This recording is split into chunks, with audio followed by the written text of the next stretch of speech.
carta aos Hebreus. Aos Hebreus, capítulo de número 8. Quero tributar a minha gratidão a Deus pelo grande privilégio que nos concede de estar uma vez mais reunidos para o louvar, o glorificar, o engrandecer pelo que Ele é nas nossas vidas. Também louvo a Deus pela vida do meu pastor Servilho, pela confiança de, mais uma vez, confiar este altar para ministrarmos uma palavra da parte de Deus que venha ser e vir de encontro a cada um de nós.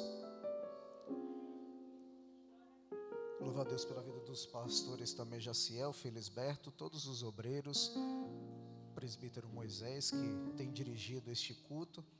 Que Deus seja louvado pela vida de todos os irmãos.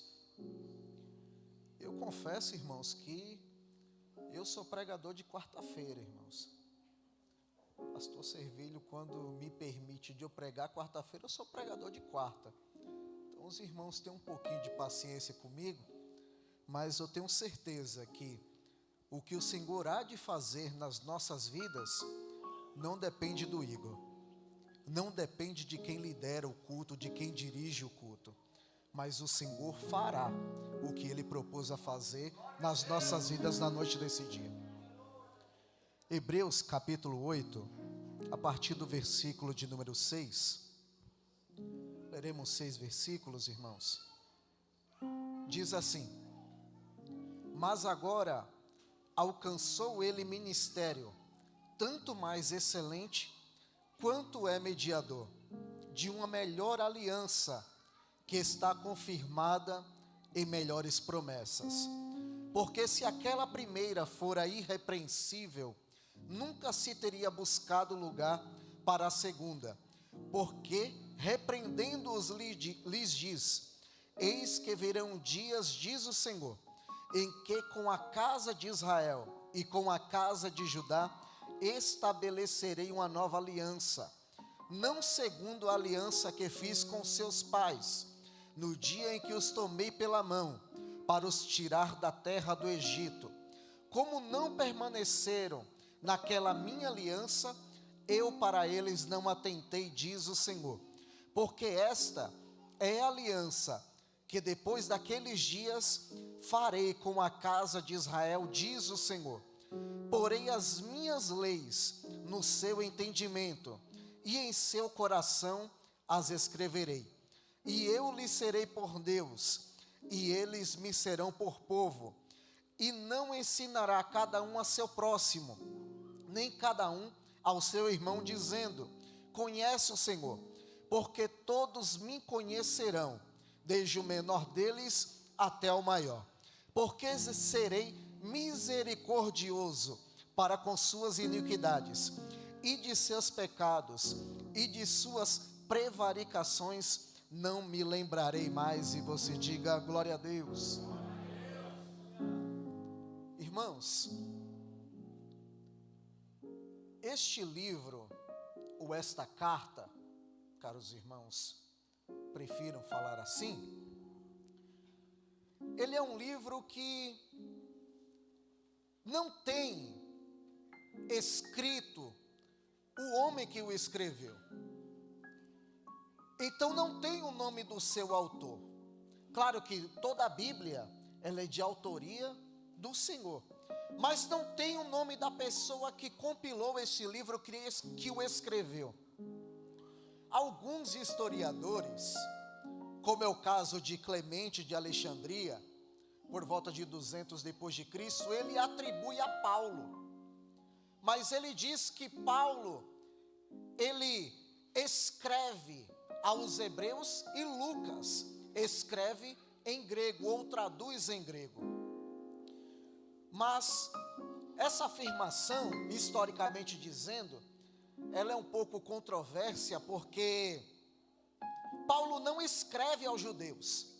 Paulo ele escreve aos gentios, porque Paulo ele tinha preocupação de aceitação das suas cartas, ou do que ele escreveria aos judeus.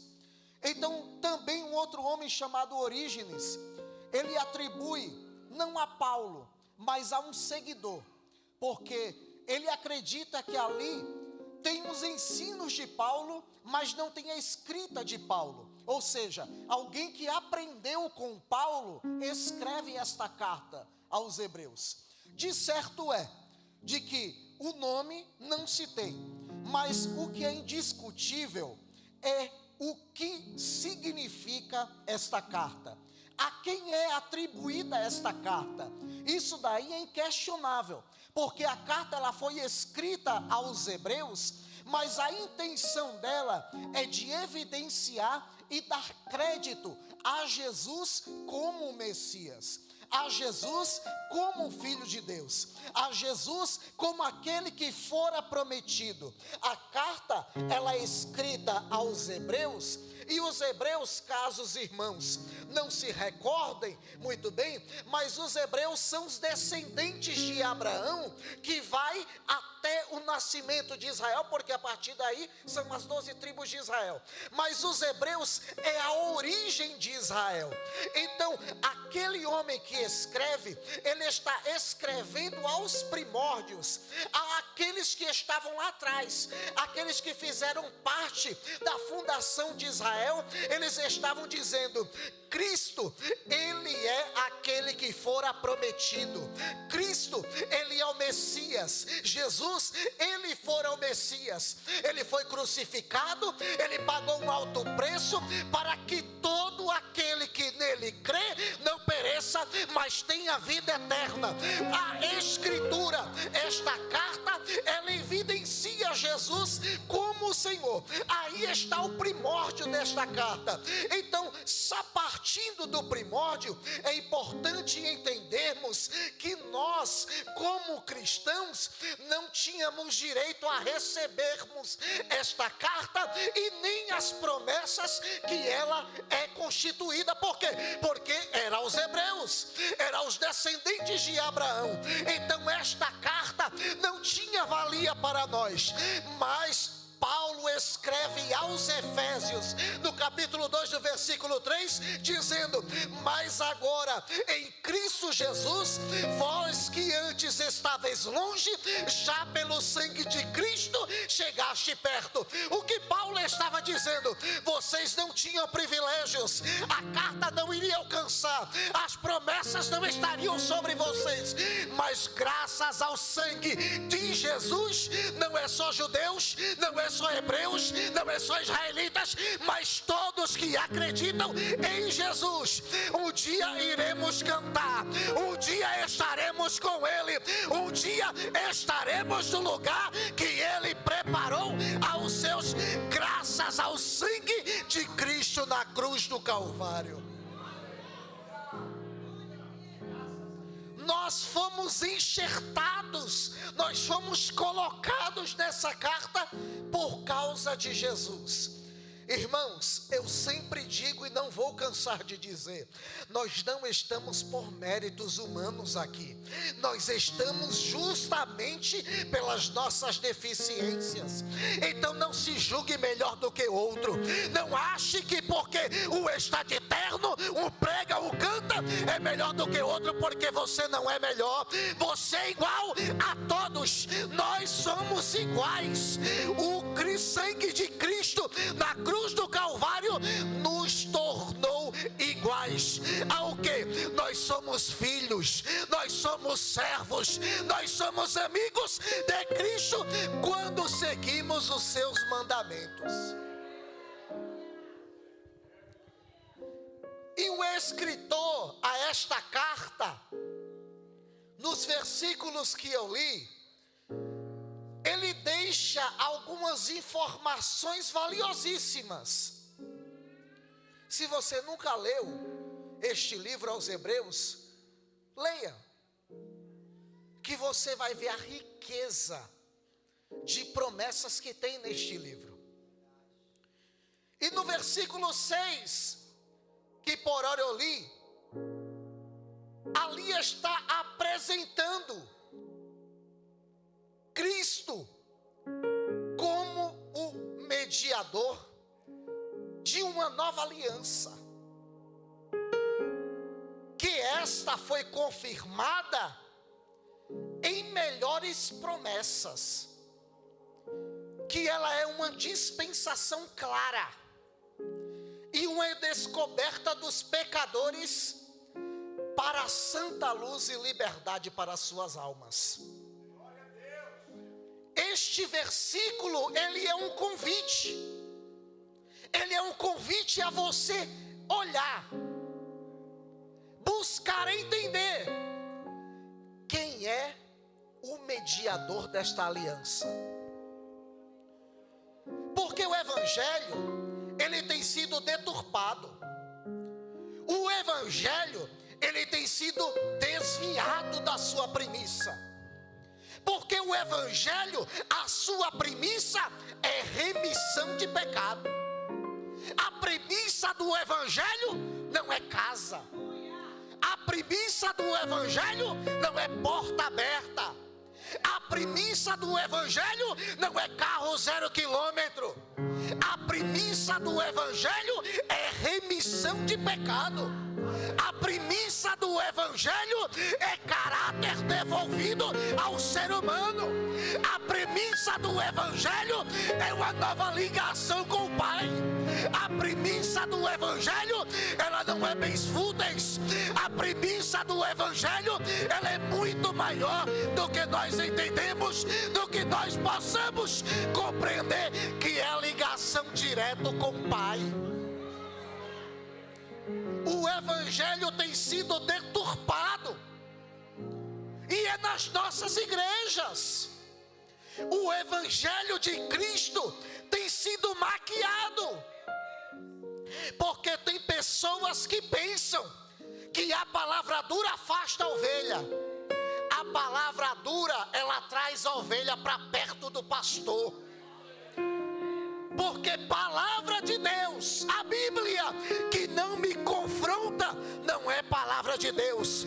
Porque eu ando, o ser humano anda em pecado, nós nascemos do pecado, então precisamos de um remidor, precisamos de alguém que venha ser o mediador dessa nova aliança.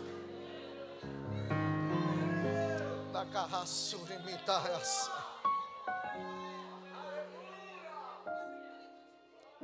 E este mediador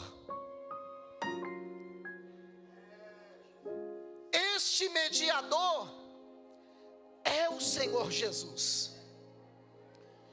Na carta aos Hebreus, são encontradas 3 citações de que Cristo é o mediador dessa aliança. No versículo que nós lemos, capítulo 8, versículo 6, capítulo 9, versículo 15, e no 12, versículo 24.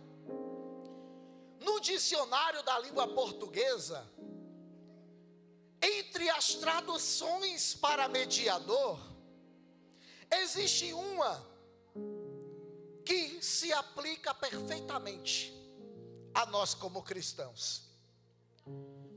Aquele que exerce papel intermediário entre as partes interessadas em fechar um contrato. Assim sendo, Jesus intermedia entre o Pai e os homens. Ele é que intermedia uma negociação para fechamento de um contrato. Se você nunca ouviu isso, então ouça.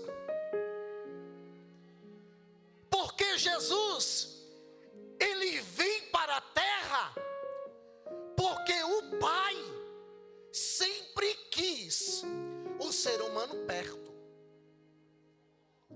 Porque quando Deus cria o homem, ele planta um jardim. E ao virar o dia, todos os dias, o Pai desce para conversar com a sua criação. Então ele queria, sempre quis, um relacionamento com o ser humano. Deus sempre quis um relacionamento que foi quebrado devido ao pecado.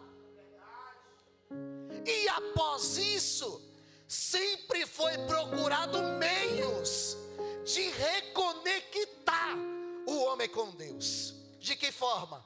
O sacrifício. O sacrifício remia alguém do seu pecado. O sacrifício fazia Deus olhar com seus olhos misericordiosos para o seu povo, os perdoar e continuar a os abençoar. Mas não bastava, porque a premissa era conexão, relacionamento. E para que voltasse o ser humano a ter este relacionamento, necessário era que fosse pago um preço. E o preço era de sangue. Então Jesus, ele desce como intermediário para voltar a conexão do homem para com Deus. Deus sempre que quis falou com os seus, mas os seus não poderiam ter acesso a ele. Não é porque Deus não queria, é porque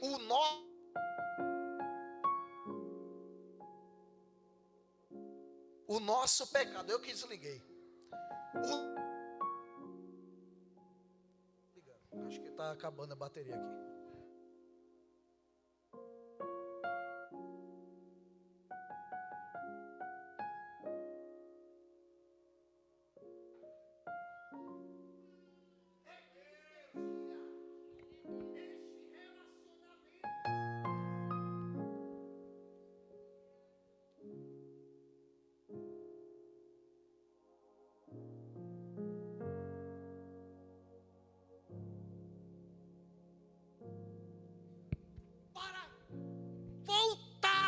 Obrigado. Para que pudéssemos voltar a este relacionamento, necessário era derramamento de sangue. E para que isso acontecesse, Jesus, como mediador, desceu. Ele veio à terra. Paulo escreve a Timóteo, na sua primeira carta, capítulo 2, 5 e 6. Porque há um só Deus e um só mediador entre Deus e os homens, Jesus Cristo, o homem, o qual se deu a si mesmo em preço de redenção por todos, para servir de testemunho a seu tempo. Então ele se oferece, ele intermedia este negócio, ele intermedia este contrato, e no contrato ele assina com sangue, porque ele nos compra com seu sangue, ele nos compra lá na cruz do Calvário. Então Cristo, ele é esse mediador, para que esta nova aliança fosse fundada. A primeira teria que ser evidenciada como falha. Se não fosse assim, não teria motivos de se ter uma nova aliança. E a primeira aliança feita com o povo de Israel foi com o intermédio também de Moisés. 2 Coríntios capítulo 3, versículos 6 ao 9, nos diz: o qual nos fez também capazes de ser ministros de um novo testamento, não da letra, mas do Espírito, porque a letra mata e o Espírito vivifica. Mas eu vou ter que parar aqui, irmão, para a gente desmistificar uma coisa.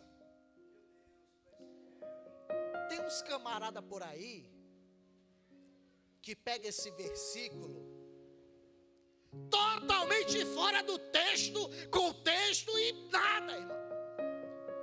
Aí diz, tá vendo? Tá vendo aquele porquê? Ele prega e é frio e é gelado, é porque ele é faculdado de letras, mas não tem o Espírito. É por isso que eu não estudo teologia. É por isso que eu não estudo, por quê? Porque a letra mata. Uma vez, irmãos, há muitos anos, tem um bocado de ano, eu estava subindo no monte, fui orar, e quando eu estava subindo, tinha mais alguns, subindo. Para quem nunca foi no monte, tem um lugar que os irmãos falam que é o concerto, que ali você vai, pede perdão, se conserta ali para subir no monte. E quando a gente estava ali, se consertando, e a gente começou a subir, aí essa equipe que estava, um outro grupo, começou a subir junto. E eu vinha com outro irmão, de uma outra denominação, que estudava muito a Bíblia. Ele foi uma das minhas primeiras, inspirações para me voltar ao estudo da palavra de Deus. E aí a gente estava subindo, conversando de Bíblia, aí veio um cidadão nada a ver, que estava na outra equipe, querendo entrar na nossa conversa, E aí a gente estava falando sobre Paulo, como Paulo era um homem usado por Deus.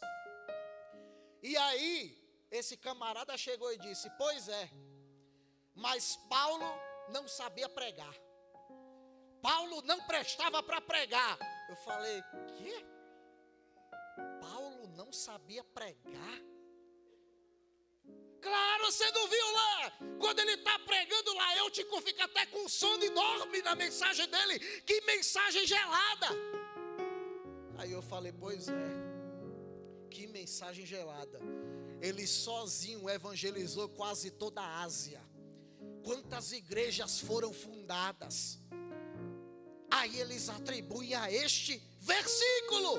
Não, o Espírito mata, porque quem estuda é gelado, é morto. Vamos continuar a ler o texto para entender que tipo de espírito e que tipo de letra que está falando. Olha só, versículo 7, a continuação.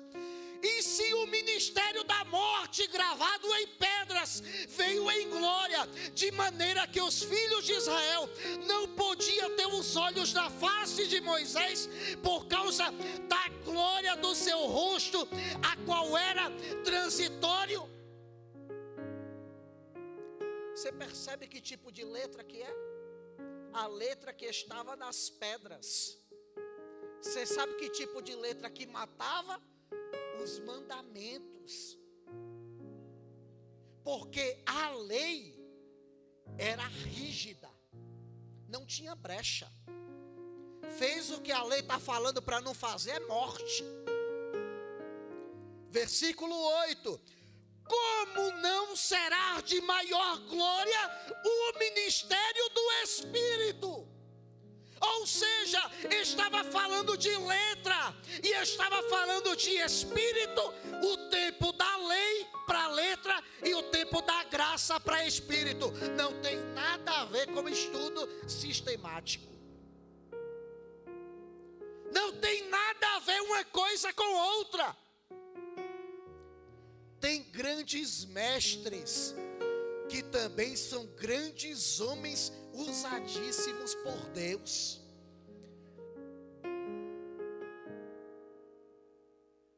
Ô irmão, hoje, glória a Deus. Conhecimento teológico não é princípio para Deus usar ninguém. Conhecimento teológico é para você não chegar em cima de um altar e falar abobrinha, e falar besteira, e falar sobre vida de fulano nem de cicrano. Aqui eu estou para pregar a palavra de Deus, porque no dia que o altar palavra, não for pregado mais a palavra de Deus, deixou de ser altar, deixou de ser culto. Pode ser palestra, pode ser seminário, pode ser reunião, mas não é culto, porque o culto existe a pregação da palavra de Deus. A palavra de Deus é que nos alimenta, é a palavra de Deus que nos dá força. Igor, eu não estou entendendo essa palavra. Não se preocupa, guarda a tua porção no teu coração, que no momento certo Deus vai te trazer à memória o porquê Ele está te dando esta palavra.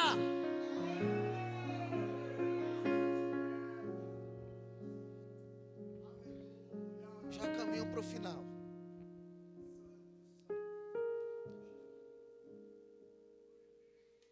O versículo 8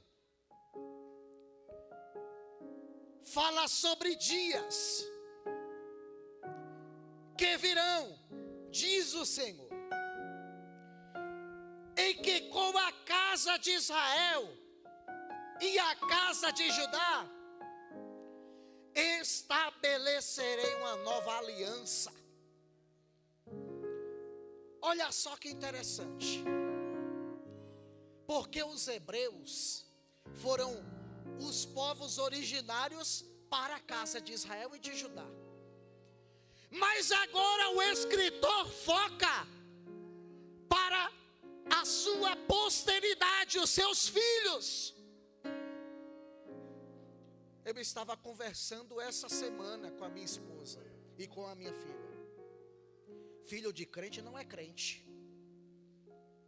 Filho de crente a gente ensina para um dia ser crente. Tem que aceitar Jesus que nem todos. Tem que se batizar igual a todos. Talvez um dia, oxalá Deus, é por isso que nós ensinamos, se torne um grande homem, uma grande mulher de Deus, um grande pregador, um grande levita. É isso que a gente ora. Mas Deus falou com os pais, agora se volta para os filhos. Agora a conversa é com os filhos. E ele diz que estabelecerá uma nova aliança. Não é porque a primeira não foi boa, é porque a primeira não atendia tudo o que era necessário. E a posteridade tem que chegar no seu destino. Os anciãos estão vencendo, e nós os jovens precisamos vencer também.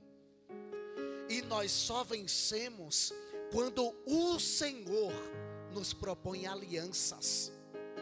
Não adianta viver de aliança de pai, não adianta viver de aliança de mãe. As promessas que Deus fez aos nossos pais foram a eles, mas Deus renova as promessas em nós. Deus renova as promessas da sua aliança conosco.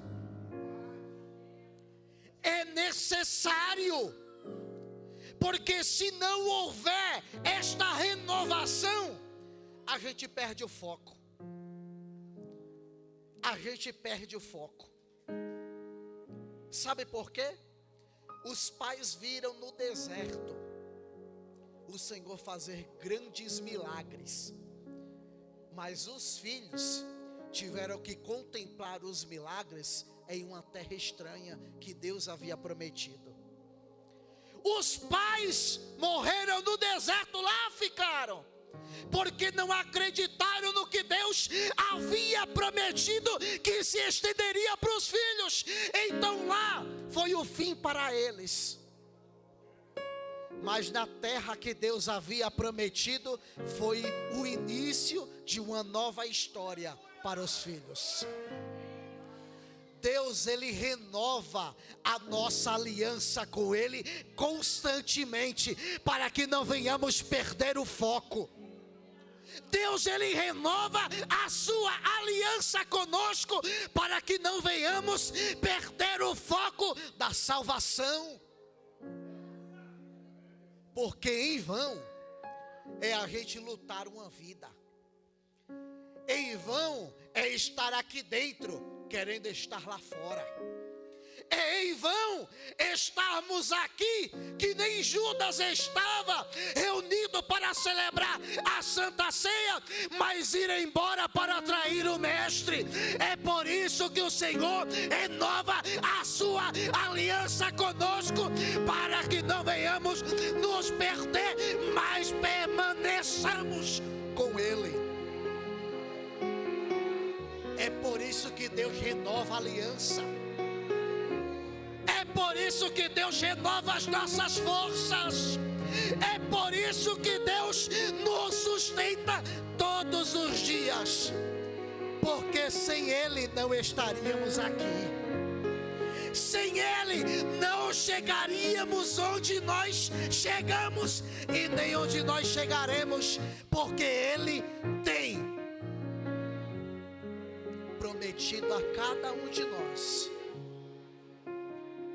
um lugar onde lá não tem mais choro. Sabe o que é que eu percebo? Quando a gente fala desse lugar, pastor Felisberto, os mais experientes de evangelho já começam a fazer um semblante de choro. Sabe por quê? Porque às vezes estão 30, 40 anos aqui, acreditando nessa promessa. E a gente acabou de começar e tem gente desistindo. A gente acabou de começar e tem gente abandonando o barco. Tem gente que está aqui, pastor Servilho, pensando em ir para lá. E tem gente que está lá, que poderia estar aqui, mas por um momento resolveu ir para lá.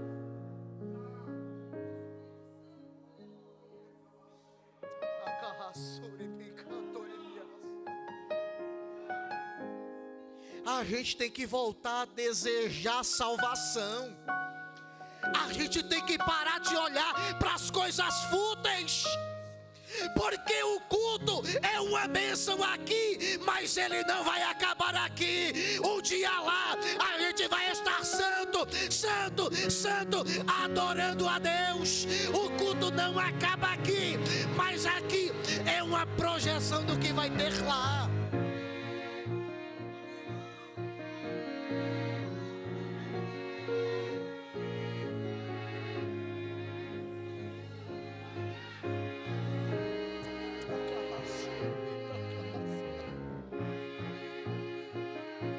Ô irmão, eu sou ser humano. Não pense que pregador, não pense que quem prega não tem os dias que a gente pense em abandonar tudo, não. Não pense que os pastores chegam momentos que pensam em abandonar o barco.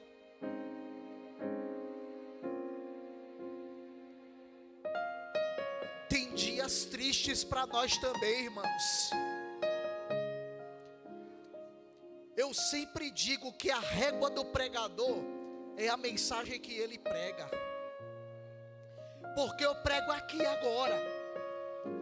Daqui a horas, esta palavra se volta para mim. E aí o Espírito Santo me diz: o que foi que você pregou lá? Agora está na hora de você também pôr em prática. O que me sustenta no Evangelho não é o altar, não. O que me sustenta no Evangelho não é uma cadeira, nem uma credencial, não. O que nos sustenta no Evangelho é o Espírito Santo de Deus, que nos entende. É Ele que nos sustenta.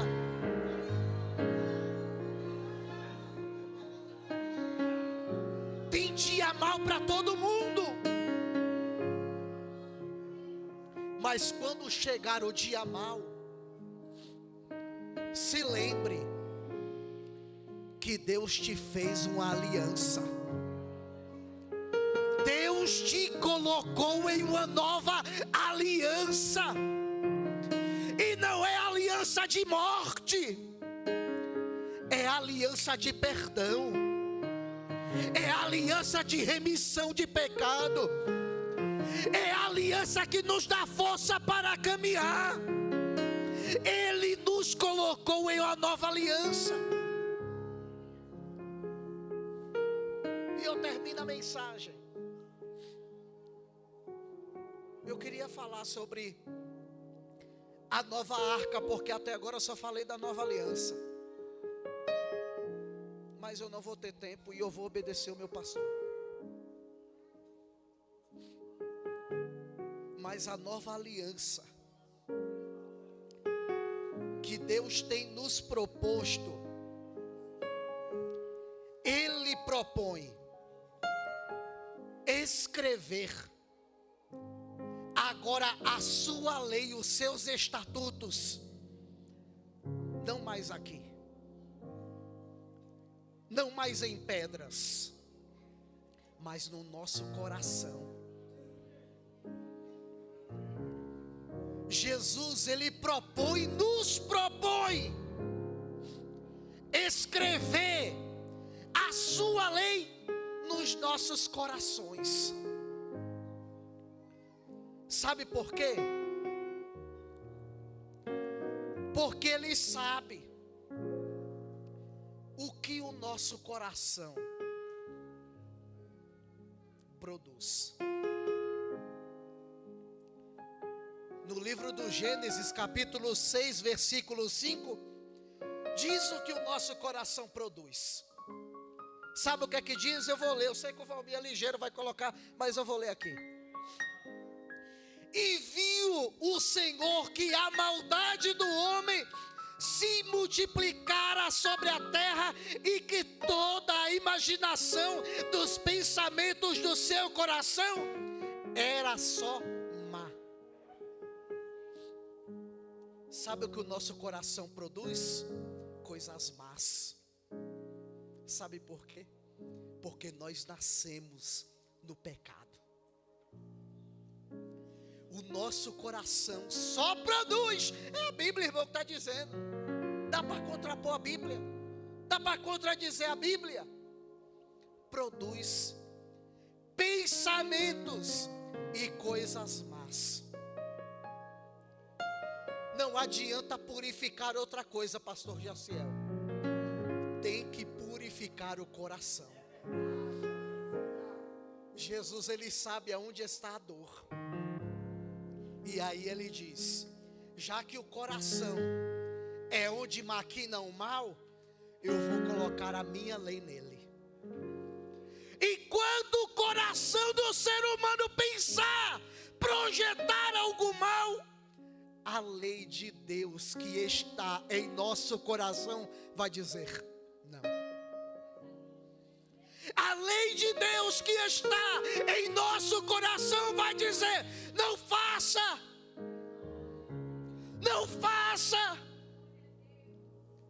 Esta é a nova aliança que Deus tem proposto. Pastor, posso pedir para fazer oração, pastor? Os irmãos podem se colocar de pé. Quero fazer oração, vou devolver, porque eu sei que já deu meu horário.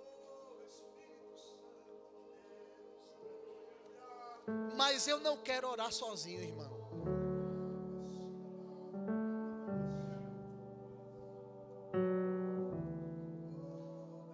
Eu quero que você ore comigo.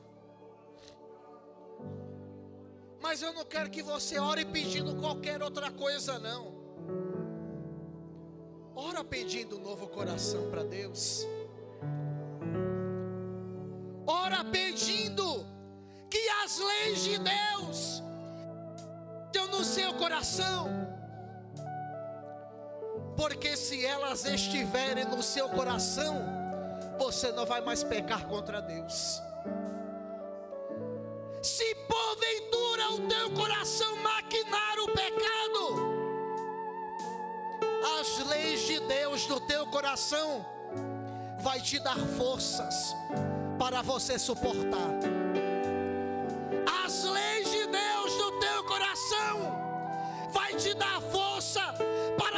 não fraquejar. Culto de Santa Ceia é culto de renovo.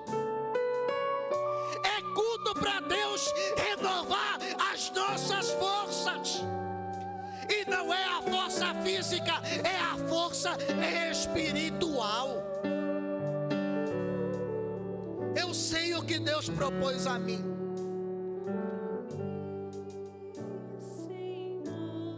E não é porque eu estou pregando, mas quando Deus propõe algo, Ele há de fazer. Tem pessoas aqui que estavam tristes pelo que fizeram. Tem pessoas que estão aqui porque enquanto estão aqui, estão maquinando o que farão daqui a pouco. Deixa eu te dizer uma coisa. Deus está te dando força para você não desistir. Deus está te dando força para você não fazer o que você havia projetado. Deus está te dando força para você não desistir. Você não vai desistir. Você não vai abandonar.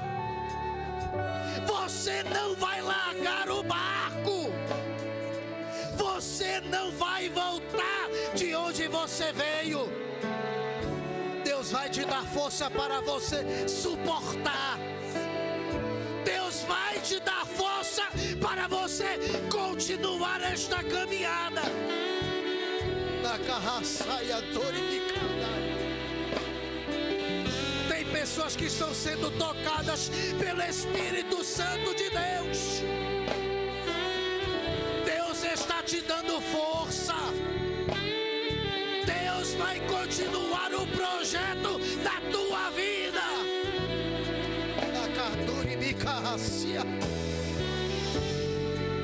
Pai, renova as forças dos teus filhos e das tuas filhas, Pai. Nós estamos aqui, não é porque somos merecedores, mas porque o Senhor fez uma nova aliança conosco, Pai. Senhor, nos dá força para vencer o mal. Nos dá força para vencer o pecado. Nos dá forças, Pai.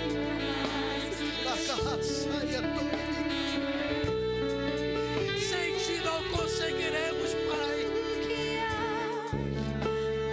Sem ti não conseguiremos, Deus. Espírito Santo de Deus, visita este.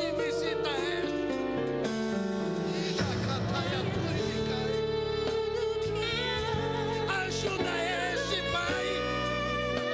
Ajuda esta, Pai, a não desistir.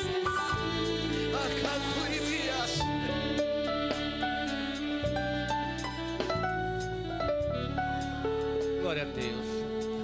Pode sentar, igreja.